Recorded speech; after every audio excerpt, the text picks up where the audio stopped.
Phelps is hanging on. He's a winner. Does he touch? He doesn't. Clos touched because Phelps got it wrong on the line. was there At 10 to 9 on July the 31st, 20-year-old Chad Clos of Pinetown won the Olympic gold medal in the 200 metres butterfly, beating an Olympic legend in this epic final. His father Bert didn't think twice about containing himself. I don't think he believes it. He put together the race of a lifetime. It was destiny. Like his coach says, this is destiny. I can't believe it. Go South Africa! It's not as if Bert Clos was totally surprised. He'd gone to London full of confidence. We knew he'd get a gold medal, but until we got there, and we saw the magnitude of the games, and then we were praying for a bronze just to get something back, you know.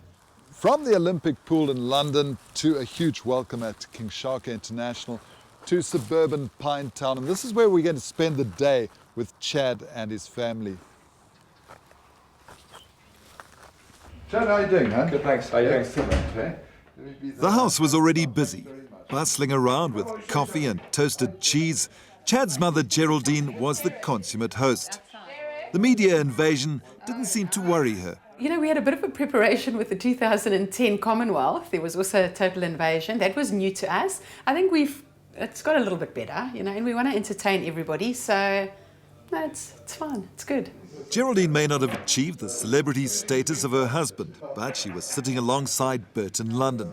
And she remembers every last detail of her son's first Olympic medal. I had an American woman sitting next to me. Bert had a Canadian woman on, so we all had our flags, you know. And I said to the American woman, I said, my son's swimming against Michael Phelps, and she went, yes, you know, like no chance. And I said, yes, but it's going to be a nice race, you know. I was very polite about it. But their view was impeded by the starting blocks for that crucial moment. So when he touched, we had to look up at the board to get confirmation of that. And then we just collapsed. Oh, it was just amazing. Just cried and grabbed everyone around us and tried to get him to look at us. Yeah, it was unreal. A little bit like Chad felt going into the last lap. When I touched the wall that last 10 metres, I just remember saying to myself, this is my hero and this is my last chance to beat him. And I really wanted to make a statement. Chad had first seen Phelps on TV as a 12-year-old, winning the first of his record 22 medals at Athens in 2004. How did you feel beating Michael Phelps in the 200? The only way I could actually describe to you is if you realize your ultimate dream, something that you believed you could do or you could achieve, but you never thought it would happen. Chad had beaten his hero. I've seen every single turn of fly of his since 2004. I can commentate backwards, and I can tell you the splits. So I actually had to take the photos down when I came back because I had photos of him in my room. Butterfly wasn't even Chad's stroke, but while recovering from a soccer injury, he watched Phelps at work in the pool. It was to change the course of his swimming career. I was trying to be like him, but I couldn't be like him if I was a breaststroker. So I started training butterfly from 2008 onwards, and I did my first turn of fly in the KZN Championships at the end of 2008. So butterfly was Chad's new stroke, and in just 4 years he beat the greatest swimmer of all time. His mum says that just before the All-Africa Games in 2010, she asked him about his plans for the future. And he just said, Mom, listen, I'm going there to win a medal. I'm not going there to play games or make friends. While such an attitude smacks of confidence and inner strength, it also speaks of support. My family in general have just been so supportive, you know, ever since I was a young boy. Not just my parents, but my younger brother Jordan, older brother Justin, and sister Bianca. They've been there every single time I've raced in South Africa, and you know, to know that you have that support, I mean, is always a plus. Everyone was asking me, what do you think? What's your brother going to do? The media, family, friends, supporters. You know what? It's his first Olympics. He's just turned 20. Bianca Matos is Chad's older sister. Manning the fort with her parents in London, she suddenly became Chad's media liaison officer, taking calls from around the world. There were times where I switched my phone off and I think it still rang. I mean, even till 1, 2 o'clock in the morning when the media just needed something or just to had to get the spelling right or just do a bit of this, and that phone just didn't stop. And as for her dad? He's a lunatic. They've just absolutely loved him. Chad and his dad have gone to the shops to get a drink.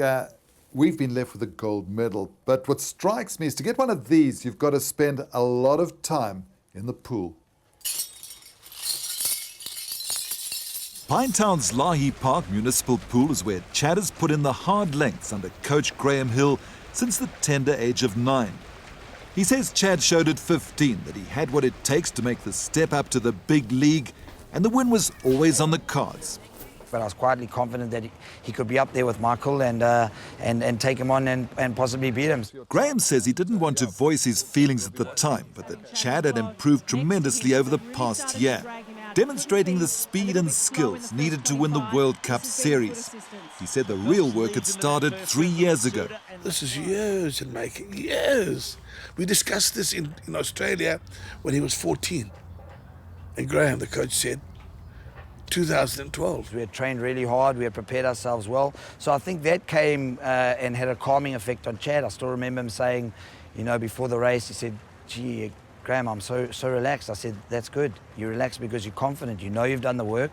You've got a chance. There was new techniques me and my coach, Graham Hill, we had developed, and I think a lot of it consisted of the underwater turn and the last turn. So when you're actually tired heading into the last 50, you can still remember to keep moving, because in butterfly, if you drop your hips, you start to sink. And it was important for me to keep my momentum going. He's got to be, nobody can train harder than him. He is unbelievable. We're talking pretty much 60 kilometers a week of training. Obviously, we do have some weeks that I call Hell Week, where we'll go up to about 100 Ks a week. We're talking 4.5 hours in the pool a day, Monday to Saturday. And then we have a couple of land work sessions as well. You speak to anyone who runs a Comrades Marathon, 60, 70 kilometers a week is quite a bit of running, and we're doing that in the swimming pool.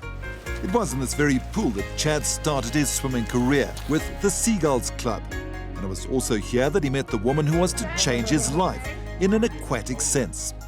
Chad was this little 10-year-old that trained in the first lane over here, swimming backstroke, up and down, breaststroke. And Bert was always here, of course. And he'd always say, go speak to Terence and Charlene, go and speak to them about how it is to race like a champion. So we used to walk Chad down to the block, put the towel around him, motivate him, and, he was our baby. Princess Charlene is protective of the South African swimming team, especially young Chad. Because of SA Swimming's funding shortfall, she hosted the team in Monaco in the weeks before the Olympics, so they didn't have to travel back and forth between hemispheres and risk getting sick in that crucial period.